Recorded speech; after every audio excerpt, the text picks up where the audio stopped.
Hi guys, this is Jumi I'm Olie. and Welcome to Afro Matters. We're back again talking about our African heritage and identity. You're just discussing, sharing information, rubbing minds. Yeah. And before we go on, guys, I would love you to share this video because we are about sharing an awesome information to you guys that would blow your mind. Remember, information is power. People. Yeah, so share because we are live now. Share to your friends, your family, so that they will join you in watching these, and they would benefit as well. All right. So to add to what Jumi said, we will still be talking about European influences on Africans, how Europeans have influenced Africans, and some of the heroes, the African heroes that are not talked about, that nobody remembers. So because there's a lot of them, even more than we even know. But the thing is, it's because it's not publicized. Exactly. It's not general knowledge. And so a lot of people don't know about it.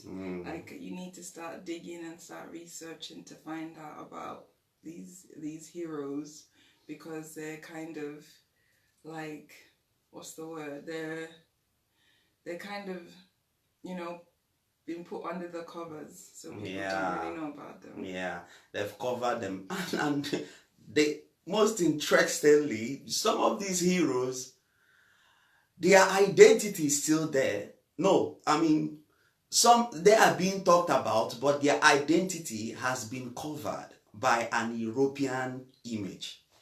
That is the most interesting part of it. Some of them are still being talked about, but you wouldn't know that these people are Africans. You wouldn't know that this man that you so revere is an African man, because you know what? They say, okay, this man's story is too awesome. Like, he's too great to be an African man. We'll give him an European image. And they will bring an European man and give, just like they gave Jesus an European image. So that is the most interesting part. So you see how desperate these guys are about identity. How desperate. But you know what, Jumi? The problem about this is, this identity thing is not important to us. Isn't it funny?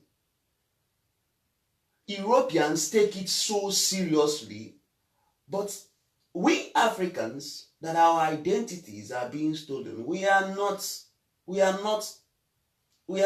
even paying attention. I think it's because people want to fit in. So sometimes, like, if you're in an environment and this is what is happening and the standard, sometimes and especially when people are growing up, for example, when you're a teenager, you don't know your identity and you try and go for what's happening here and there, because you want to fit in. Exactly. And I think it's almost like Africans, you just want to fit into the society, you want to be accepted. So it kind of doesn't really matter about your identity. You just want to fit in and be accepted in where you are. In the society. Yes, Yeah. Anyways, that's it. Because even as someone who has grown in Africa, so would that still be the case for someone that is growing up in Africa? Would you say the society is influencing you? So there's your... Now, yeah, because some of these people, some of the European influences they got is from the media. Yeah, not the environment. So there are so many things that can influence your character and your mannerism, I would say. So it's not only the society. Some are being influenced by the media. Definitely. Because some of the European attitude or character I picked up was from the media, not when I came TV. Here. Yes, from the TV, not when I came here. So we will be talking about some of them, so you get to know some of these African heroes that are not. I will start with one surprising one. Let me ask you something, you that is watching. Have you ever heard about Hannibal? Hannibal. Have you heard about Hannibal? I've heard about Hannibal. Yeah, I'm sure you have. I'm sure you have. You are a Pan-Africanist. No, before growing up, is it Hannibal Lecter? Is that the same person? Yeah. Hannibal is one. I believe is one Hannibal, popular Hannibal, and so many of our viewers would have heard about Hannibal. This is the ruler of Carthage, the ruler of a kingdom, Carthage kingdom, from 247 to 183 BC. Yeah, so this Hannibal, for those that don't know him, like I said, so many people know about Hannibal. For those that don't know him, he is well known as the greatest general and the highest military strategist. Hannibal is the highest military strategist. When it comes to war and everything, none has been as strategical like Hannibal. All right, he is the highest who has ever lived. You can Google him. All right, he used his overpowering African armies to conquer major portions of Spain. Yes, the Spain, España. He conquered some. Why is he so funny? He's Espanol, right? Isn't it? No, it's Espanol. It's Espanol. I love calling it Espanol, not Spain. All right. So he used his army to conquer some portion of Espanol, and even Italy. And you know what? He came close. Hannibal, that's why this is his act that made him so recognized. He came close to conquering the almighty Romans. He came close to conquering the Roman Empire. He almost brought it down. So whenever you hear about Hannibal, know that this is an African man, a great man at that. The Europeans could not help but put down his history. The man who almost conquered the Roman Empire. Do you understand what Roman Empire is? He conquered some part of Spain, conquered some part of Italy, and was almost conquering Roman Empire. But then, he was conquered, unfortunately. Because I don't think if Hannibal had conquered Roman Empire, we would be telling these stories. No. Oh my God. Is there anyone else? Okay. Another person I'm bringing out to you is Ezana. It sounded like my language, Ezana. Ezana of Axiom. You must have heard about Axiom Kingdom. Ezana, he reigned over the Axiom Kingdom during the 4th century AD. Axiom Kingdom covers a vast region of the modern-day northern Ethiopia, northern Somalia, Yemen, Djibouti, some parts of southern Saudi Arabia, and Eritrea. So when you hear about Axiom Kingdom, it was a kingdom that reigned during 4th century AD. And some people, it is made up of a vast region of modern day Ethiopia, northern Somalia, Yemen, Djibouti, parts of southern Saudi Arabia, and Eritrea. So this Ezana is a king that reigned over this whole people, and is African. So listen now, whenever you hear of Ezana of Axiom, he is a revered king, a revered ruler. In fact, calling him a king is like an insult, because he is like an emperor. And another person I would be talking about is Mansakan Musa. Yeah, Mansakan Musa. Yeah, very strong name, yeah, African name. He's the 10th Sultan. The Sultan of Mali. The 10th Sultan of Mali. And in Mali, they have a nickname for him. They call him the Lion of Mali. Mansa Kankan Musa, the Lion of Mali. He's one of the wealthiest African warriors who has ever lived. His sovereignty it lasted from 1312 to 1337. And you know what? This Mansa conquered 24 cities. 24 cities. I'm sure you guys must have heard about Malian Kingdom. Malian Kingdom is one of the strongest and wealthiest kingdom that have ever lived. And it lasted a long time before obviously it was destroyed. And you is there? I was gonna say, should we just give them a list of the other ones and then they can go and look into them? There's quite a lot. Yeah. So the next person is Seshwa Kampande. Seswayo Kampande. Please pardon, it sounded Southern Africa. It is an African hero that, listen, this Seswayo Kampande, he defeated the British when they invaded the Zulu land. He defeated the British, the almighty British army. He defeated them. And he is the man that killed Prince Napoleon. Listen, he killed Prince Napoleon. So all these men, you should remember their names and revere them because he is a fellow African. And the next one is Warrior Queen Amina. Most of you must have heard about the conquest of Amina from Nigeria. The Warrior Queen of Zaria Emirate in today Nigeria. Yeah? A vital part of her legacy is that she began the cultivation of kola in her kingdom. But she's a warrior king that fought with soldiers and defeated so many enemies. Yeah? Mm-hmm. So the next one is Ewuare the Great. This is the legendary African warrior of the Benin Empire. Yeah, Ewuare the Great. Benin people will know how to pronounce it better. All right?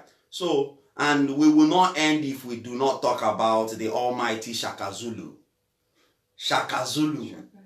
Yeah, Shaka Zulu of South Africa. All right? So, and another group of persons is the likes of the great Dahomey African Amazons. Apparently those people, the Dahomey, yes, those are the ones that in Black Panther, yes, the women kind of, yes, so yeah, soldiers or fighters, they kind of mimicked them off the Dahomey people in Black Panther, right? So, but I can assure you there are so many white movies that they have portrayed Amazons as white ladies, strong white ladies, giving them obviously African arrows and everything, African swords and all that, but they portrayed them as white Amazons. For example, in Wonder Woman, you see the Amazons in Wonder Woman. Are they not whites? But maybe they say, is there like anything of, you know, the Amazon? Yeah. Maybe they're talking about Amazon. Are they talking about Amazons in the Amazon? Yes. See, Amazons are these women. Yeah. Amazons are these women, and their greatness was heard. So when you hear Amazon and you see warrior women, they are talking about these same Dahomey Amazons. Because to me, when growing up, when they talked about Amazon women, I thought it's Amazon women that they're called Amazon women because they live in the Amazon. No. No. It is Dahomey, those women. That's exactly what, though they now said in Wonder Woman that they came from another planet. Yeah. But it's this same Dahomey Amazon women that did exploits globally. They are recognized globally. Dahomey Amazon women. Their story is told. Someone has written articles about them and there are videos about them. So they are globally recognized. So whenever you see Amazon warriors, Amazon women warriors, is this Dahomey Amazon women that they are trying to portray. So, and another person that really dealt with the British when they came to Africa, particularly Nigeria, is King Jaja of Apobo. King Jaja of Apobo. See, I can tell you a whole story of King Jaja of Apobo. His trade exploits. King Jaja goes to Europe with ships and everything. He is into trading and he has warriors as well. But his sole concern is about the market, the African market. And it's all about trading. When the European came to Africa, it's all about gain, what they can get. Most of the things they did, it's all about power, fame, but most importantly, it is about trade, getting money, how much is taken back to the crown, the king or the queen. All right. So this man traded with them, but somehow they manipulated him. They saw that he is taking over a part of, if not the whole of Nigeria, in trade. They manipulated him, arrested him, and somehow killed him. Because they came by force, he defeated them. They now went and called truce, and now called him over to Europe. Okay, let them talk for a conversation. And somehow they arrested him there, took him to Ghana and locked him up in Ghana or something like that, or Caribbean. Let me not speculate. All right. So King Jaja of Apobo is one of the greatest African men that have really dealt with the Europeans. These truces that the Europeans did. A lot of the time, it's like it's a pretend truce. Yeah, it's never real. So many of these guys, that was how they killed them. They will call truce, tell you to come over for conversation and everything. Somehow they will kill you. You know, it's either they poison you or they throw you in prison and kill you with poison slowly, so that people won't know that they are the ones that killed you. Was he not on air that a man that said he is CIA agent that confessed he killed Bob Marley? How did he kill Bob Marley? CIA.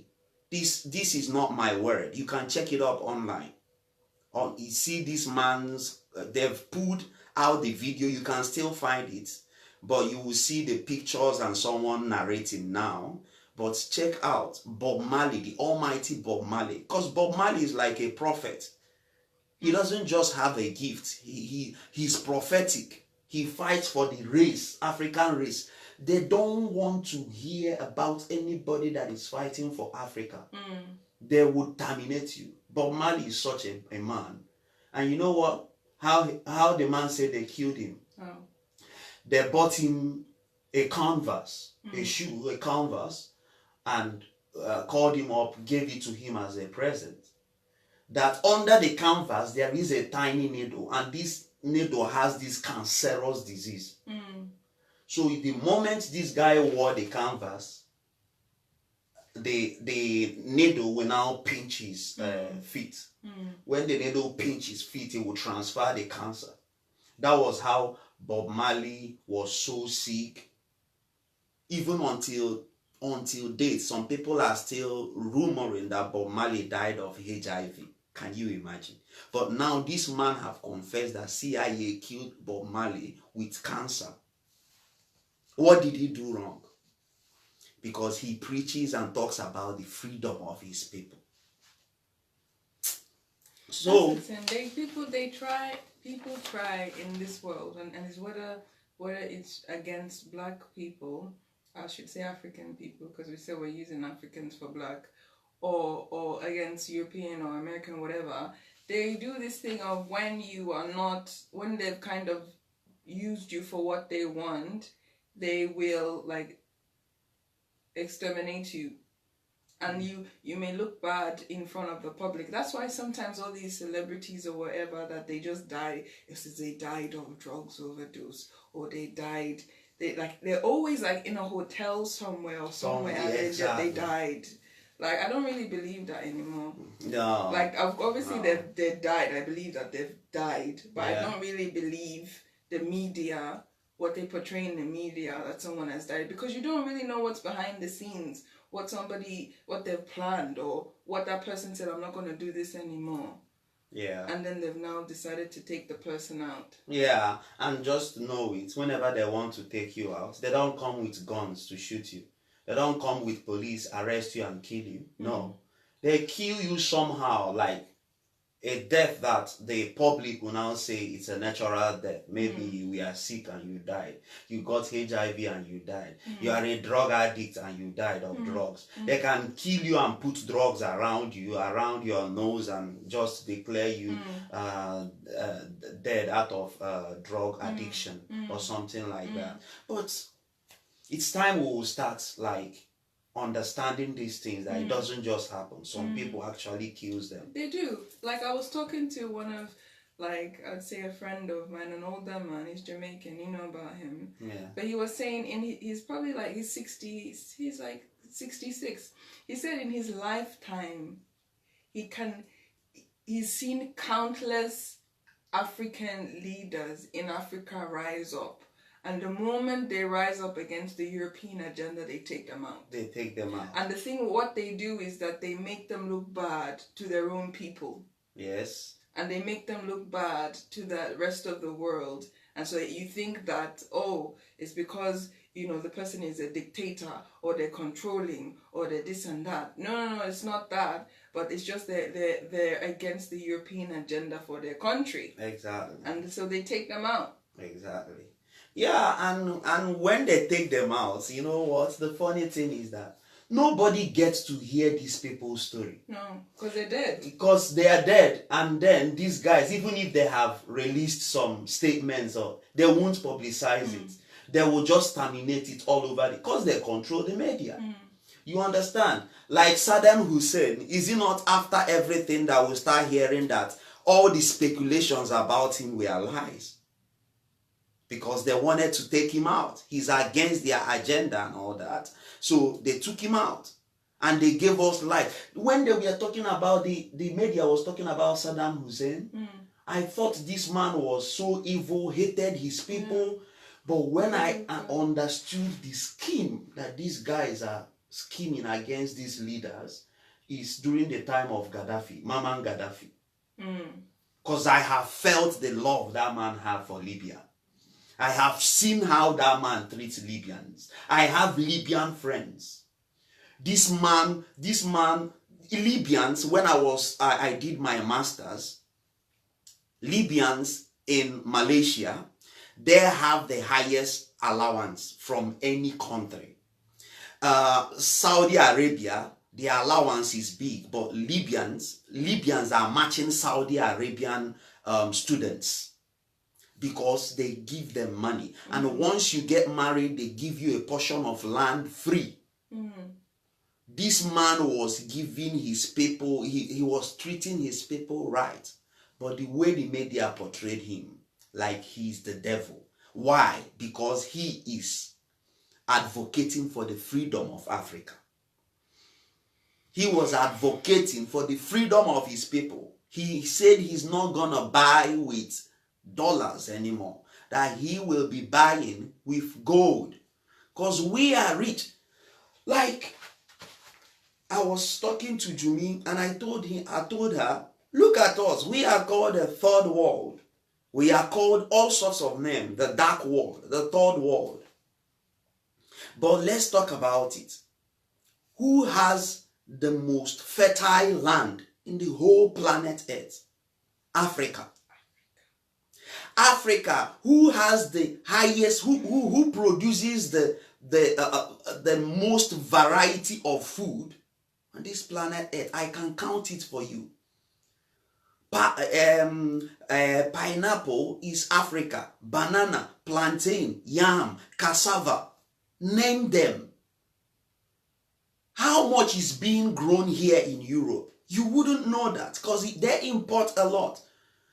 And you don't go to the media and see a lot of articles saying the fruits or the products that the land of Europe brings out. They don't talk about it because they know the land of European land, the European soil doesn't grow a lot of things.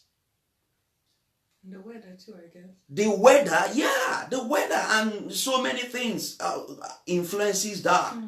You know, but they wouldn't tell you that a lot of food is produced in Africa.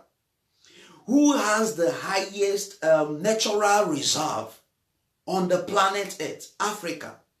I tell you what, without Africa, you won't have this cell phone that you are using. Because some of the raw materials used to make cell phone, memory chips, is gotten from Africa. Some of the raw materials used for making laptops is gotten from Africa. Without Africa, even the flight will not really fly. Because the fuel that the flight uses is from cashew nuts. Cashew don't grow in Europe. As in the aeroplane? Aeroplane, yeah. They use fuel from cashew nuts? Yes. Aeroplane, the fuel for aeroplane is from cashew nuts. Oh. It's from cashew nuts. You can check it. And who produces this? Africans. These same people that they call the third world. And when it comes to originality, these guys are being told that they are the dark world. They call us black. Do I look black to you? Do I really? Do I look black? I'm not black. But they call themselves white. First of all, no human being is white. And no human being is black. No matter how dark you are, your skin is brown. Alright? There are people that get so dark, like people you get from Somalia, Sudan. Yeah, Sudan. There are people that are very dark. But listen, when you look closely to them, you will see that it is not black, it is brown. So why would we be giving this term black? Why should we be called black? And who is white? The only place I see people's skin close to being white is in the morgue. Yes. It's dead people that are called white. You are not white. Your skin is not white. Why are you calling yourself white? If not to show that you are superior, we are dark, you are white. So I, for one, I don't accept being called black. But it's so general nowadays. You know what somebody said? Somebody said that they use that color thing to cause, is it divide and rule? Yeah. Because I asked this person, I said, what? And he's same older man. I said, what do you think us African people need to do for the future? And he said, we need to stop calling ourselves black. Black? Because black is a color. Black doesn't show your ethnicity, your heritage, anything. Black is a color. And it almost like dissociates you from being a human being. Or that person is not. Because back in the day, they didn't really consider us human beings. Yeah. They just, you're a black person, or black. I know they say person, you're black. And it almost is like dissociating you, that you're not a fellow human being like me, you're black. You're black. But black is a color. But then people also say that because a lot of people have, like the people in Africa, African American, that they've been so far removed from Africa, they don't consider themselves like African, again, they don't have any connection to that, so they prefer to be black. Called black. But the thing is, it's the mind manipulation. It's exactly, but it's these Europeans back in the day that disconnected you from your heritage. So instead of staying disconnected, why don't they go and find out the heritage? Exactly. Instead of staying disconnected. First of all, some of them are told not to answer their African name. You will hear an African man answering Jonathan Brown. Are you mad? Are you mad? Is that your name? Jonathan Brown. Henry Lugard. An African man, Lugard. Are you crazy? Where is the Kunta Kunte? Where is the, what is it called? Kwame Nkrumah. Kwame Nkrumah is one of the heroes I never mentioned anyways. He is a political, he fought for Africa. He fought for African rights, but they killed him as well. Kwame Nkrumah. So where are these names? Why are you following them, answering all these stupid names like Brown and all that, and leave your African names? You know, they made them not to answer their name. They made them to forget their roots. They made them to forget their religion, their tradition, their culture, and give them the European ones. And these guys, when you now call them Africans, they will say, no, I'm not African. I am Black American. Can you imagine the stupidity? You see, this is where we will start. So some of us that are crying about slavery, some of us that are crying about oppressions, we should first of all liberate ourselves from this mind. Yeah. Yeah. So I wouldn't say so. It depends. If you don't have that awareness that you're in mental captivity, right? Yes. Those people, they're innocent, right? But once somebody kind of explains it to you and says, you know, you don't have to be like this, go and find out your heritage, find out your identity. And if you still decide to stay there, then I would say that person is stupid. Mm-hmm. But the ones that don't have that awakening, I wouldn't necessarily say that, you know, they're stupid people. Yes. So it is not all right to say they are stupid, but I would gladly say they are ignorant, because that's what they are. They are ignorant. But once you know the information and you're no longer ignorant, yeah, then you're just being foolish. Exactly. Yeah. You are foolish when you have gotten the information and you choose to remain in your ignorance. That's when your stupidity comes in. Yeah. All right. So if you are there and you are still referring to yourself, like, don't get me wrong, don't quote me wrong when I answered African or no, black, because it is so general that people, when they call me black, I don't see it as an insult. I see it as ignorance. All right. So, but I want to re-educate myself to always, because I want to help re-educate the people. African people, the society, African society, to tell them, hey, stop accepting being called black. Accept being called your race. You are African. You are once once you are black, you are African. That's it. No matter where you find yourself. They sold you. Do you understand that? They sold you. They sold your ancestors. That's why you go to their land and you accepted being called nigger, negro, black. They mean the same thing. Negro is black. Yeah, the meaning of negro is black. You know? And actually some of these nations back in Africa, nations like Nigeria and Niger, it's the same name. Blacks, the community of blacks, nation of blacks. All right, so let's stop accepting being called black, but accept being called who we are. First, stop calling yourself black, stop calling people white. There are, you see that you say Europeans or you call them by their race, Caucasians. You don't say white because they are not white. Some of these guys, their hearts are not even white. Like, Their heart is so dark that they should be called blacks. Why? So why would there why would we call them white when some of them, their hearts, I'm not saying all of them. I have European friends, white friends that are good.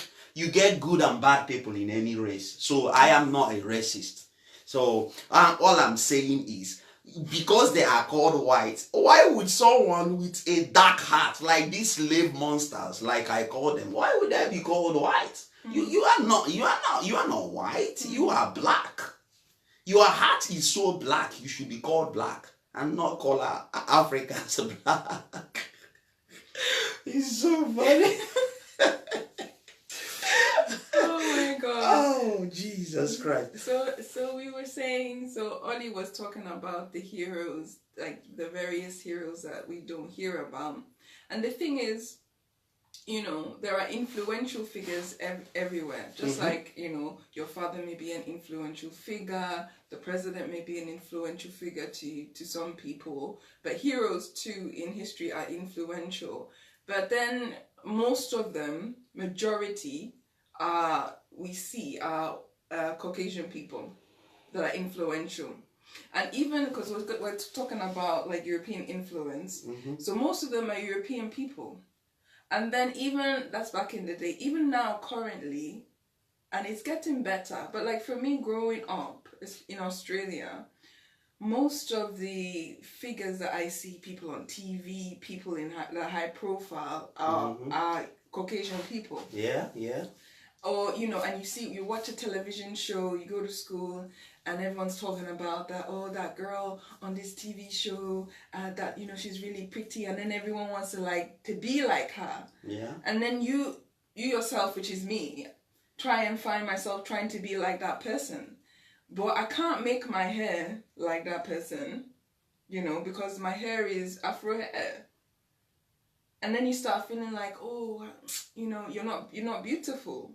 Because that is the influential figure. Yeah. And that's what happens to African people. When we don't have influential figures that look like us. Exactly. And they're the European people, then you find yourself without knowing, especially because all of these things, it's not when you're mature that it starts happening. It starts happening from when you're small, you start growing up, and then it's in your subconscious. You don't even realize.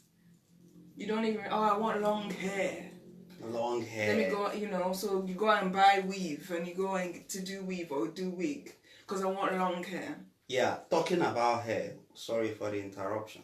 Talking about hair, that hair thing is one thing that they use.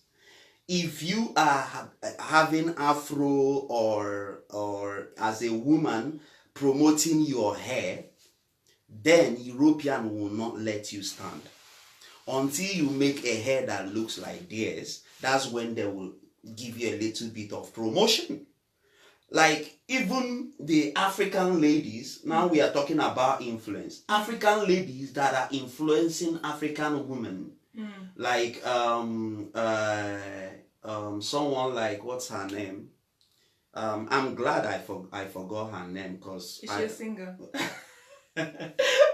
This type of people, when I forget their name, I'm actually happy because they are not.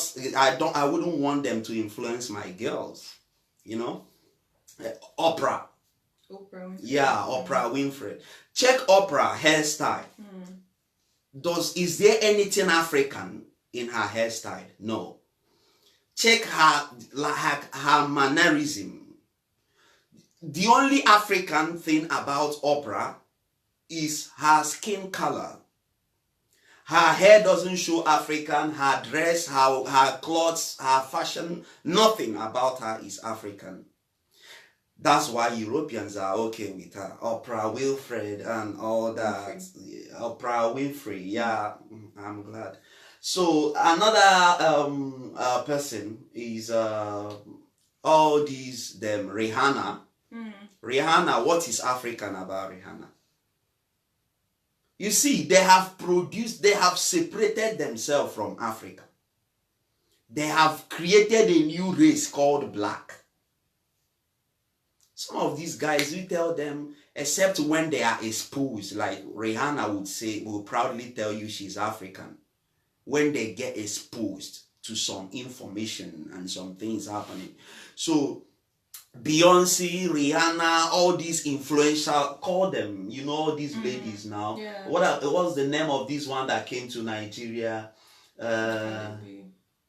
Cardi B. All right. So all these people, you see their dresses and everything is European. Their hairstyle European. None of them promotes like Afro.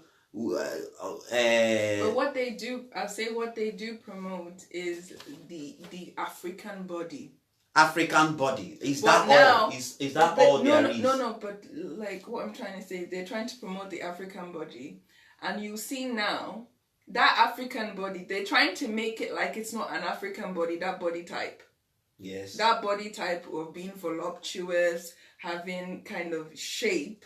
Yeah. They're trying to make, because back in the day, back in the day, that's what when the Europeans came that they loved about the African women.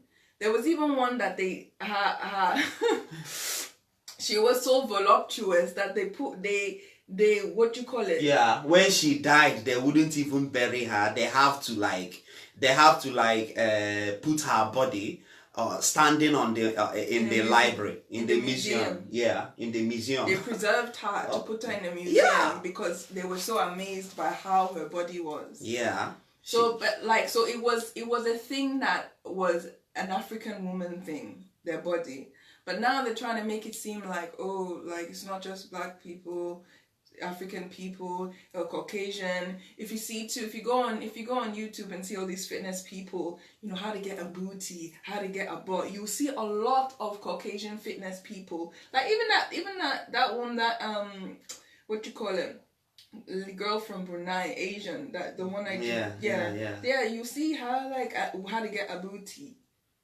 Since I'm sorry, but since when did you go to an Asian person to learn how to get a booty? A booty. Can you imagine? And you see Africans go to her. Hi, Jesus Christ. Like as if and that's what they call. What do they call it? I can't remember the term, but you're trying to appropriate a certain thing that is yours when it's not. It's not. It's a particular race. It's a particular culture that has that thing, and you're trying to do it like it's your own, but it's not. You see, all these people that are claiming what they don't have, it doesn't really pain me as much as it pains me when I see Africans. There is something my people used to say. They say, how can you be in the river, a clean river, and the ladder of the soap is entering your eyes and kind of blinding you when you are inside the water where you can just wash it off? That's what I will leave with Africans that are trying to emulate all these Europeans. Look at my hair. And I'm proud to tell you that I've never in my life tried to make my hair look like an European hair. Like when it comes to cuts, I cut my hair, it's African thing. When it comes to Afro, it's African thing. When it comes to short dreads like I have, it's African thing. Since my life, as a kid, I've always tried to be African when it comes to hairstyle. But you will see some African men, see, when you plait your hair as an African, it's an African thing because African men plait their hair. All right? But you see some African men have jerry coils. They would relax their hair with relaxers, with chemicals, just to make their hair long and all that. It disgusts me. I'm sorry to say. If you're one of them, it is disgusting. To me, it's about the reason. What is the reason behind it? Then we are influenced. Yeah, but that's the thing. Why are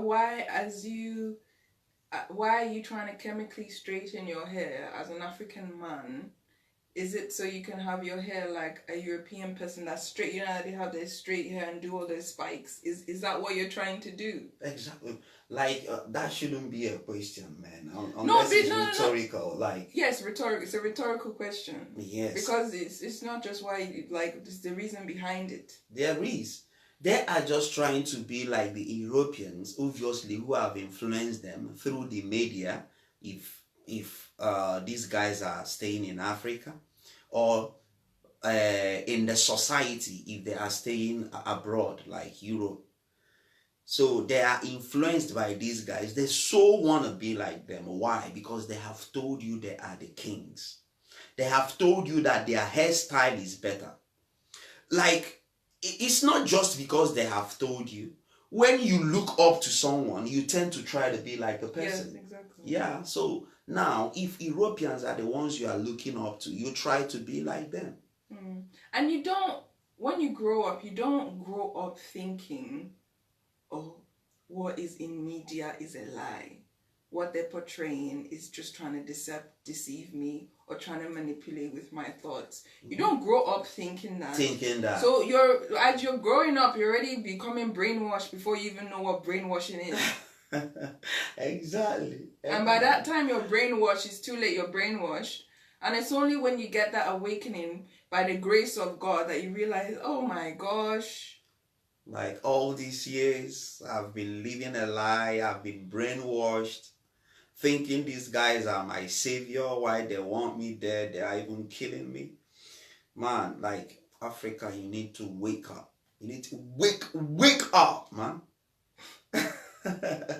Africa needs to wake up, honestly. Because anyways, I'm happy. The time that we are in a time of awakening. The truth is being brought out. Like there is exposure on our identity, who we are. It's a time of awakening, and you would want to be the one of the guys, the people that will lead this revolution. That will lead this revolution. Revolution is not about fight and violence and riots and demonstrations. No, it could be like educational revolution to enlighten our Africans. Let them get back their identity. Identity. That is the worst thing that has happened to Africans. Losing their identity. When we have gotten back our identity, I will keep saying it, I've said it before, that is when our healing begins. And revolution comes, like I said earlier, knowledge is power. Yeah. Revolution comes with knowledge. Yes. Whether it's knowledge of who you are, knowledge of your strength, knowledge of your ability, technological knowledge, like, you know, how this technological revolution, like, it comes with knowledge. Yes. That creates a revolution. Yes. That is why I would always advise research. Go and get books. Sometimes, because I would say books, because, you know, this even internet is being manipulated. You know, some of the information you get there, you would easily get confused. But when you go and get these books, old books, and read about what has happened in Africa, who we are, you get to know a lot. You get to get a lot of information and knowledge about Africa. I'm afraid we have to round up now. Round up today. Yeah. It's been a good conversation. Right. So remember to comment down below. Comment. Yeah. You know, let's continue the discussion in the comments. Like the video, share it with people. We're on YouTube, Afryahu. It's AFRYAHU, Afryahu. Like, subscribe, and let's continue this conversation of African identity. And don't forget, we are on Twitter, Instagram as well. The handle is Afryahu as well. So you can check us out. You can drop us a line on Instagram, on Twitter. And we will continue this next week. Same time, same day, on a Shabbat day. We will continue this because we believe that with this, we will get our healing. The healing of our land, Africa. So bye for now, and we hope you will join us next week. Bye. Same time, same day. Bye.